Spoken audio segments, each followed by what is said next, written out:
नमस्कार दोस्तों, आपका स्वागत है आपके यूट्यूब चैनल ज्ञानशाला में। जैसे कि हम सीटेट के लिए तैयारी कर रहे हैं, जो हमारा क्या है 14 दिसंबर को पेपर होने वाला है। उसके लिए मैं आपको PYQ करा रही हूँ, जो हमारे CDP की है, यानी कि बाल विकास के जो हमारे CDP में क्वेश्चन बने हुए हैं पिछले वर्षों में, मैं आपको इन क्लासों में सोल्व करा रही हूँ। मैंने आपको 400 के लगभग क्वेश्चन करा दिए हैं सोल्व। आप उन क्लासों को भी हमारी इस पे चैनल पे देख लेना। आपके लिए क्या है इम्पोर्टेंट क्लास है, तो आप इन्हें अच्छी तरह से देख लेना। आज हम कुछ और नए क्वेश्चन देखते हैं जो हमारे CDP के बने हुए हैं। तो आई होप आप इन्हें अच्छी तरह से समझ पा रहे होंगे। अगर ये क्लास आपको अच्छी लगे तो इसे लाइक कीजिए और अपने दोस्तों के साथ इसे शेयर कीजिए। हमसे जुड़े रहने के लिए प्लीज़ इस चैनल को सब्सक्राइब कीजिए। तो देखते हैं आज और CDP के नए क्वेश्चन हम देख लेते हैं इस क्लास में। तो ये हमारा पहला क्वेश्चन है। इसमें क्या है क्वेश्चन में, इसमें है निम्नलिखित में से कौन सा साध्य वृद्धि और विकास का सिद्धांत है।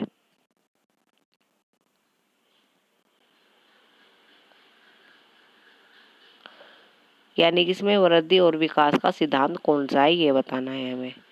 तो पहला क्या है हमारा सतत विकास, अनिश्चितता, फिर क्या है अंत्य संबंध का सिद्धांत, फिर क्या है एकीकरण का सिद्धांत। तो जो हमारा इसमें सिद्धांत है वो हमारा सतत विकास का बिल्कुल सही है, इसका नहीं है। ये हमारा अनंत संबंध का सिद्धांत एकीकरण का। तो हमारा कौन सा ऑप्शन सही हो जाएगा इसमें, हमारा ऑप्शन नंबर डी इसमें बिल्कुल सही हो जाएगा। पहला, थर्ड और फोर्थ इसमें सही आंसर है। तो ऑप्शन नंबर डी हमारा सही आंसर है। नेक्स्ट क्वेश्चन देखते हैं। इसमें क्या है बच्चों की यह समझने की क्षमता की संदर्भ के आधार पर शब्दों के अलग अलग अर्थ हो सकते हैं। उदाहरण के लिए वितरित सह स्थान के रूप में बैंक या नदी का किनारा को क्या कहा जाता है, ये बताना है हमें। तो देखते हैं क्या कहा जाता है। अति सामान्यकरण, भावनात्मक जागरूकता, व्यावहारिक जागरूकता या वाक्य विन्यास संबंधी समझ। तो क्या कहा जाता है, वो कहा जाता है व्यावहारिक जागरूकता। तो ऑप्शन नंबर सी हमारा इसमें सही आंसर हो जाएगा। नेक्स्ट क्वेश्चन है हमारा। इसमें क्या है पियाजे के अनुसार निम्नलिखित में से कौन सा सबसे अच्छा समझाता है कि संज्ञानात्मक विकास के दौरान स्कीमा कैसे बदलती है। तो देखते हैं, ऑप्शन देख लेते हैं। पहला ऑप्शन क्या है हमारा, ये जैसे जैसे बच्चे बड़े होते हैं स्कीमा अधिक कठोर और स्थिर होती जाती है। स्कीमा दूसरों के कार्यों की नकल और नकल के माध्यम से विकसित होती है। जैसे जैसे बच्चे अधिक अनुभव प्राप्त करते हैं और नई जानकारी को एकीकृत करते हैं स्कीमा अधिक जटिल और परिग्रस्त हो जाती है। फिर क्या है डी स्कीमा पर्यावरण से प्रभावित नहीं होती क्योंकि आनुवांशिकता रूप से पूर्व निर्धारित होती है। तो इसमें हमारा ऑप्शन नंबर सी बिल्कुल सही हो जाएगा। इसमें क्या है जैसे जैसे बच्चे अधिक अनुभव प्राप्त करते हैं और नई नई जानकारी को एकीकृत करते हैं तो स्कीमा स्कीमा क्या हो जाती है जटिल और परिग्रस्त हो जाती है। तो ऑप्शन नंबर सी हमारा इसमें सही आंसर हो जाएगा। नेक्स्ट क्वेश्चन है हमारा भावनात्मक विकास में आत्म नियमन किस विकासनात्मक चरण के दौरान उभरने की सबसे अधिक संभावना है। तो किसके संभावना है, शैशवावस्था की, प्रारंभिक बाल्यावस्था की, उत्तर बाल्यावस्था की या किशोरावस्था की। तो इसमें हो जाएगा हमारा अर्ली चाइल्डहुड, यानी कि ऑप्शन नंबर बी हमारा इसमें सही है, प्रारंभिक बाल्यावस्था की। तो ऑप्शन बी हमारा इसमें सही आंसर हो जाएगा। नेक्स्ट क्वेश्चन है हमारा। इसमें क्या है किशोर अवस्था के दौरान विकास में तेजी की विशेषता निम्नलिखित में से कौन सी है। यानी कि किशोर अवस्था के दौरान विकास में तेजी की विशेषता निम्नलिखित में से कौन सी है। तो ऑप्शन देखते हैं। एक क्या है ऊंचाई और वजन में लगातार क्रमिक वृद्धि, ऊंचाई और वजन में तेजी से वृद्धि, विशेष रूप से किशोरावस्था के शुरुआती वर्षों में, ऊंचाई में महत्वपूर्ण बदलाव के बिना मांसपेशियों में वृद्धि, यौवन शुरू होने के बाद विकास में कोई महत्वपूर्ण बदलाव नहीं। तो इसका हमारा हो जाएगा ऑप्शन नंबर बी, ऊंचाई और वजन में तेजी से वृद्धि, विशेष रूप से किशोरावस्था के शुरुआती वर्षों में। तो ऑप्शन नंबर बी हमारा इसमें सही आंसर है। नेक्स्ट क्वेश्चन है हमारा, निम्नलिखित में से कौन सा आनुवांशिक कारक है जो बच्चों के विकास को प्रभावित कर सकता है? यानी कि ऐसा कौन सा आनुवांशिक कारक है जो बच्चों के विकास को क्या करता है, प्रभावित करता है? तो ऑप्शन देख लेते हैं। पहला क्या है, माता पिता की शैक्षणिक पृष्ठभूमि, गर्भावस्था के दौरान पोषण, डाउन सिंड्रोम जैसे आनुवांशिक विकार, पर्यावरण में विषकृत पदार्थों के संपर्क में आना। तो ये हो जाएगा हमारा option number C, down syndrome जैसे आनुवांशिक विकार। तो ऑप्शन नंबर सी हमारा इसमें सही आंसर हो जाएगा। नेक्स्ट क्वेश्चन देखते हैं। तो ये क्वेश्चन है हमारा, इसमें क्या है, इसमें हमारा निम्नलिखित में से कौन सा सबसे अच्छा दर्शाता है कि आनुवांशिक और पर्यावरणीय दोनों कारक बच्चों के भाषा विकास को कैसे प्रभावित करते हैं? तो ऑप्शन देख लेते हैं। ए क्या है हमारा, भाषा सीखने की बच्चे की क्षमता केवल उसके देखभाल करने वालों की वाणी की गुणवत्ता से निर्धारित होती है? नहीं।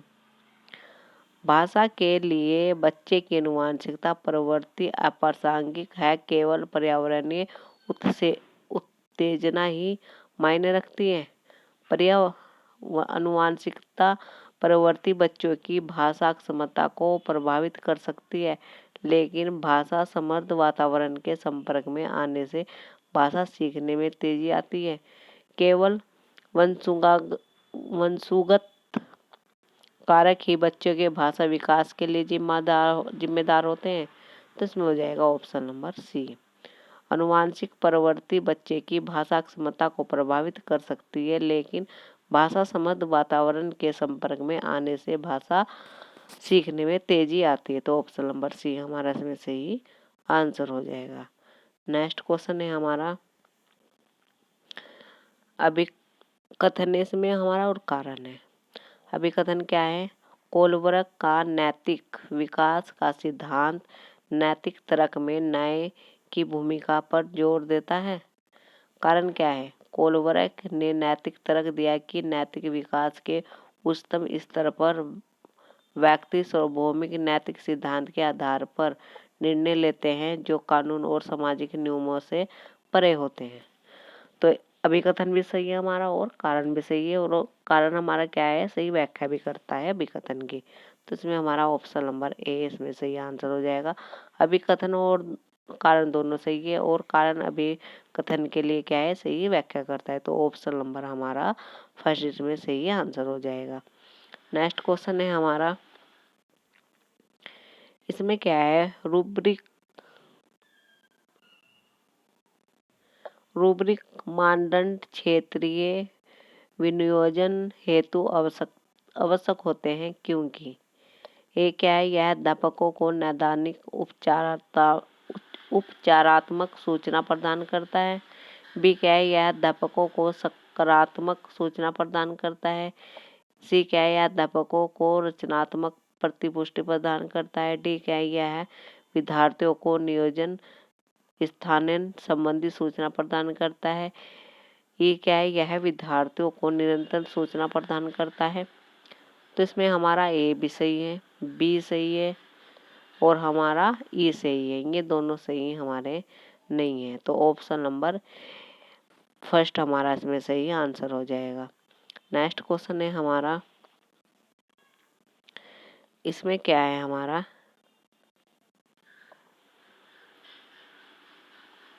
अभिकथन दिया हुआ है और कारण। अभिकथन क्या है, संज्ञानात्मक संघर्ष जब बच्चों की वर्तमान समझ को चुनौती दी जाती है तो आलोचनात्मक सोच और सीखने को उत्तेजित करके रचनात्मकता में एक महत्वपूर्ण भूमिका निभाता है। सही है। कारण क्या है? संघर्ष से हमेशा बचना चाहिए क्योंकि यह भय और समझ की कमी की ओर ले जाता है। तो कारण तो हमें सही नहीं लग रहा इसमें भाई। तो इसमें हमारा क्या हो जाएगा? ए तो हमारा बिल्कुल सही है पर आर हमारा गलत हो जाएगा। तो ऑप्शन नंबर सी इसमें सही हो जाएगा। ए सत्य है लेकिन आर क्या है? असत्य। तो ऑप्शन नंबर सी हमारा इसमें सही आंसर है। नेक्स्ट क्वेश्चन है हमारा, व्यक्तिगत भिन्नता को निर्धारित करने में निम्न में से कौन सा जैविक कारक नहीं है? नहीं बताना है हमें। व्यक्तिगत भिन्नता को निर्धारित करने में निम्न में से कौन सा जैविक कारक नहीं है?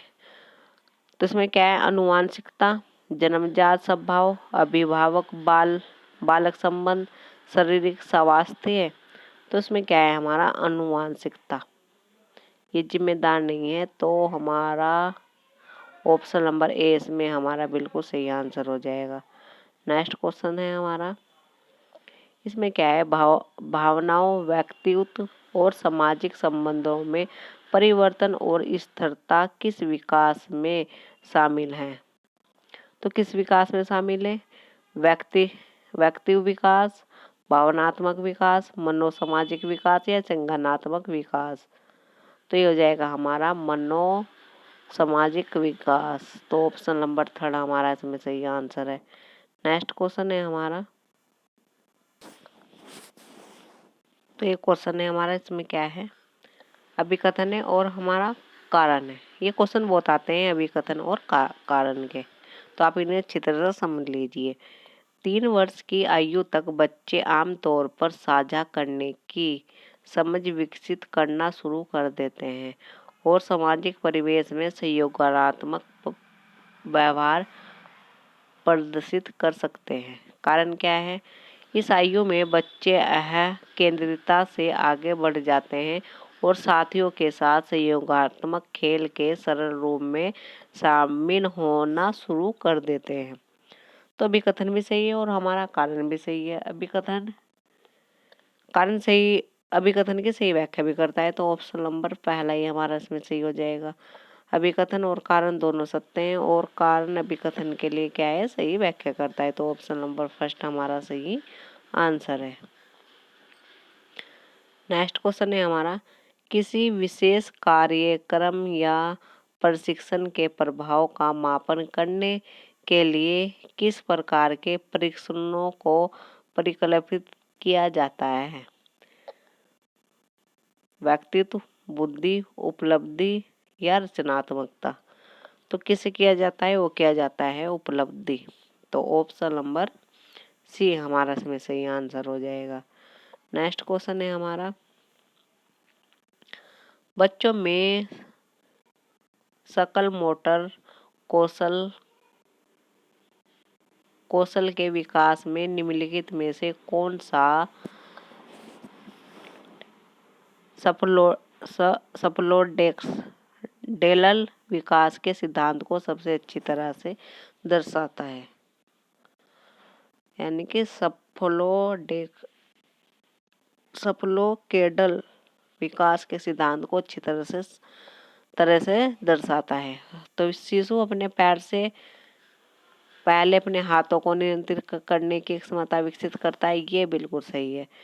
ये देख लेते हैं, शिशु अपने हाथों से पहले अपने पैरों को नियंत्रित करने की क्षमता विकसित करता है। शिशु अपने अंगों से पहले अपने धड़ पर नियंत्रण प्राप्त करते हैं। शिशु अपनी कलाई से पहले अपनी उंगलियों को नियंत्रित करना शुरू करते हैं। तो ऑप्शन नंबर फर्स्ट इसमें हमारा सही आंसर हो जाएगा। शिशु अपने पैरों से पहले अपने हाथों को नियंत्रित करने की क्षमता का क्या करते हैं? विकसित करते हैं। तो ऑप्शन नंबर फर्स्ट हमारा इसमें सही आंसर है। नेक्स्ट क्वेश्चन देखते हैं, इसमें क्या है? निम्नलिखित में से उपयोगी प्रतिपुष्टि की एक विशेषता कौन सी है? केवल यह कार्य के अंत में ही दी जाती है, यह व्यापक और सामान्य होती है, यह केवल परिणामों पर केंद्रित होती है या सामयिक और विशिष्ट होती है? तो यह केवल परिणामों पर ही क्या होती है, केंद्रित होती है। तो ऑप्शन नंबर 3 हमारा सही आंसर है। नेक्स्ट क्वेश्चन है हमारा, महारत हासिल करने के लक्ष्य निर्धारण करने से छात्र की अभिप्रेरणा और योग्यता के बारे में विचार कैसे प्रभावित होते हैं। यह अक्सर योग्यता के स्तर, दृष्टिकोण में बढ़ी हुई बाहरी अभिप्रेरणा और विश्वास को दर्शाता है।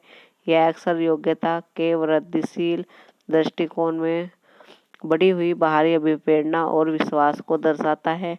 यह अक्सर योग्यता के स्तर, दृष्टिकोण में बढ़ी हुई आंतरिक अभिप्रेरणा और विश्वास को दर्शाता है। यह अक्सर योग्यता के वृद्धिशील दृष्टिकोण में बढ़ी हुई आंतरिक अभिप्रेरणा और विश्वास को दर्शाता है। तो ऑप्शन नंबर 4 हमारा इसमें सही आंसर हो जाएगा। नेक्स्ट क्वेश्चन देखते हैं। ये क्वेश्चन है हमारा नेक्स्ट, इसमें क्या है, निम्नलिखित में से कौन सी एक संजनात्मकता बालक की विशेषता नहीं है, नहीं बतानी है हमें। मौलिकता, विस्तार, नवीनता या शुद्धता। तो कौन सी नहीं है, ये भी है, ये भी है, ये भी है, कौन सी नहीं है, शुद्धता। तो ऑप्शन नंबर 4 हमारा इसमें सही आंसर हो जाएगा। नेक्स्ट क्वेश्चन है हमारा, नेक्स्ट क्वेश्चन क्या है हमारा इसमें, निम्नलिखित में से कौन सा कथन संलीनता के संदर्भ में सही है। संलीनता वाले सभी लोगों में कम से कम एक विशेष कौशल होता है। संलीनता एवं तांत्रिकीय विकासात्मक विकार है। संलीनता केवल वातावरणीय कारकों के कारण होता है। संलीनता का इलाज किया जा सकता है, उम्र के साथ इसमें सुधार हो सकता है। तो हो जाएगा हमारा, संलीनता एक तांत्रिकीय विकासात्मकता विकार है। तो ऑप्शन नंबर 2 हमारा इसमें सही आंसर है। नेक्स्ट क्वेश्चन है हमारा, पियाजे और वाइगोत्स्की के सिद्धांत में से एक प्रमुख समानता है। तो क्या समानता है, भाषा और विकास न भाषा और विचार के बीच संबंध के बारे में उनके चिंतन, बच्चों के विकास में चरण जैसी प्रकृति पर ध्यान, बच्चों की समय की शिक्षा में संलग्नता और जुड़ाव, संज्ञानात्मकता प्रक्रिया में संस्कृति की भूमिका। तो क्या है, बच्चों की समय की शिक्षा में संलग्नता और जुड़ाव। तो ऑप्शन नंबर 3 इसमें हमारा सही आंसर हो जाएगा। नेक्स्ट क्वेश्चन है हमारा, विद्यालय का प्रजातांत्रिक संगठन अधिगम को प्रभावित करता है। अधिगम का यह कारक संबंधित है। तो किससे संबंधित है, विधि विज्ञान पक्ष से, सामाजिक पक्ष से, कार्यात्मक पक्ष से या मनोवैज्ञानिक पक्ष से। तो किससे है, वो हो जाएगा हमारा सामाजिक पक्ष से। तो ऑप्शन नंबर 2 हमारा इसमें सही आंसर है। नेक्स्ट क्वेश्चन है हमारा, निम्नलिखित में से कौन बच्चों में आत्म सम्मान और शैक्षणिक प्रेरणा के बीच संबंध का सबसे अच्छा वर्णन करता है। तो ऑप्शन है हमारा, उच्च आत्म सम्मान शैक्षणिक प्रेरणा को प्रभावित नहीं करता है। कम आत्म सम्मान शैक्षणिक प्रेरणा और प्रदर्शन में काफ़ी बाधा डाल सकता है। आत्म सम्मान केवल बाद के बचपन और किशोरावस्था में शैक्षणिक प्रेरणा को प्रभावित करता है। शैक्षणिक प्रेरणा केवल बच्चों की सामाजिक और आर्थिक पृष्ठभूमि से निर्धारित है। तो इसमें हो जाएगा 2, कम आत्मसम्मान और शैक्षणिक प्रेरणा और प्रदर्शन में काफ़ी बाधा डाल सकता है। तो ऑप्शन नंबर 2 हमारा इसमें सही आंसर हो जाएगा।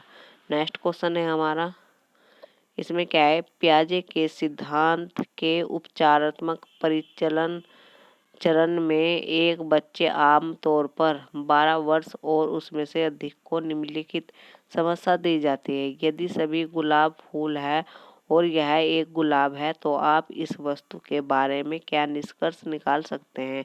बच्चा तर्क दे सकता है कि यह वस्तु एक फूल है क्योंकि गुलाब फूल है। यह वस्तु एक फूल नहीं है क्योंकि सभी गुलाब लाल है। वस्तु एक फूल हो सकती है या नहीं यह उसके रंग पर निर्भर करता है। यह वस्तु निश्चित रूप से एक फूल है, लेकिन केवल तभी जब यह लाल रंग की एक विशिष्ट छाया है। तो हमारा ऑप्शन नंबर 1 हो जाएगा, यह वस्तु एक फूल है क्योंकि गुलाब फूल है। तो ऑप्शन नंबर फर्स्ट हमारा इसमें सही आंसर है। नेक्स्ट क्वेश्चन है हमारा, निर्देशित शिक्षण वातावरण में स्वनिर्देशित शिक्षण को बढ़ावा देते समय निम्नलिखित में से कौन सी चुनौती महत्वपूर्ण है? छात्र बाह्य पुरस्कार पर अत्यधिक निर्भर हो सकते हैं। शिक्षक छात्रों को उनके सीखने की जिम्मेदारी लेने के लिए पर्याप्त सहायता प्रदान नहीं कर सकते हैं। छात्र बाहरी मार्गदर्शन के बिना प्रेरित और अनुशासित रहने के लिए संघर्ष कर सकते हैं। सही है, तो ऑप्शन नंबर डी हमारा सही हो जाएगा, सभी हमारे सही है। नेक्स्ट क्वेश्चन देखते हैं। तो नेक्स्ट क्वेश्चन है हमारा, वह कौन सा उपकरण है जो अनेक तुल्यकालिक और अतुल्यकालिक ऑनलाइन शिक्षण अवसरों को अनुमति देता है? टेलीविजन, पैडलेट, पाठ्यपुस्तक या रेलवे टिकट? तो जाएगा हमारा पैडलेट। तो ऑप्शन नंबर सेकंड हमारा इसमें सही आंसर हो जाएगा। नेक्स्ट क्वेश्चन है हमारा, बच्चों को अपने व्यक्तिगत संदर्भ और अनुभव को लाने और साझा करने के लिए प्रोत्साहित करना। इसे दिए गए कथनों को संतुष्ट करने के लिए एक शिक्षक बच्चों को कौन सा प्रश्न नहीं पूछ सकता है? तो ऑप्शन है हमारा, क्या आप साइकिल चला सकते हैं? अगर हाँ, तो आपको सवारी करना किसने सिखाया है? क्या आप कभी घने जंगल में रहे हैं? यदि हाँ, तो जंगल के बारे में अपनी भावनाओं को लिखें। क्या आप बाल और त्वचा के परिवार में किसी और की तरह है? यदि हाँ, तो कृपया उस व्यक्ति का नाम बताइए। दादा दादी से बात करें और पता करें कि जब वह 8-9 वर्ष का था तो वह कहाँ रहता था? तो ऑप्शन नंबर डी हो जाएगा। नहीं, ये वाला नहीं बताना था ना, मैं नहीं पूछ सकता है, तो डी ऑप्शन हमारा इसमें सही आंसर है। नेक्स्ट क्वेश्चन है हमारा, हावर्ड गार्डन के बहुबुद्धि के सिद्धांत के अनुसार निम्नलिखित में से कौन सा सेट बुद्धि और उसके संबंध विशेषताओं के सही मेल का प्रतिनिधित्व करता है? तो अंतर्व्यक्ति दूसरों और समय को समझने और उनके साथ संबंध स्थापित करने के कौशल, तार्किक, गणितीय, नृत्य और क्रीड़ा संबंधित, संगीतीय प्रदर्शन या रचना करने के कौशल, स्थानिक प्रकृति वातावरण की सराहना करने के कौशल। तो हमारा ऑप्शन नंबर फर्स्ट इसमें सही आंसर हो जाएगा। नेक्स्ट क्वेश्चन है हमारा, बाध्यता एक स्थिति है जबकि अक्षमता एक क्या है? स्थिति है। तो जैविक, कार्यात्मक, जैविक, क्रियात्मक, शारीरिक, सामाजिक, मनोवैज्ञानिक। तो क्या है हमारी जैविक और कार्यात्मक। तो ऑप्शन नंबर फर्स्ट हमारा इसमें सही आंसर है। नेक्स्ट क्वेश्चन है हमारा, दक्षता आधारित शिक्षा प्रणाली में प्रत्येक कक्षा के लिए सीखने के प्रतिफल है कक्षा अध्यापक द्वारा विकसित, परिवर्तनीय, भली भांति निर्धारित और निश्चित विद्यार्थी द्वारा विकसित। तो क्या हो जाएगा? भली भांति निर्धारित और निश्चित। तो ऑप्शन नंबर थर्ड हमारा इसमें सही आंसर है। तो ये क्वेश्चन थे हमारे 30 क्वेश्चन थे ये हमारे CDP के, जो मैंने आपको कराए हैं। आई होप आप इन्हें अच्छी तरह से समझ पाए होंगे। अगर ये क्लास आपको अच्छी लगे तो इसे लाइक कीजिए और अपने दोस्तों के साथ इसे शेयर कीजिए। हमसे जुड़े रहने के लिए प्लीज़ इस चैनल को सब्सक्राइब कीजिए। धन्यवाद इस क्लास को देखने के लिए।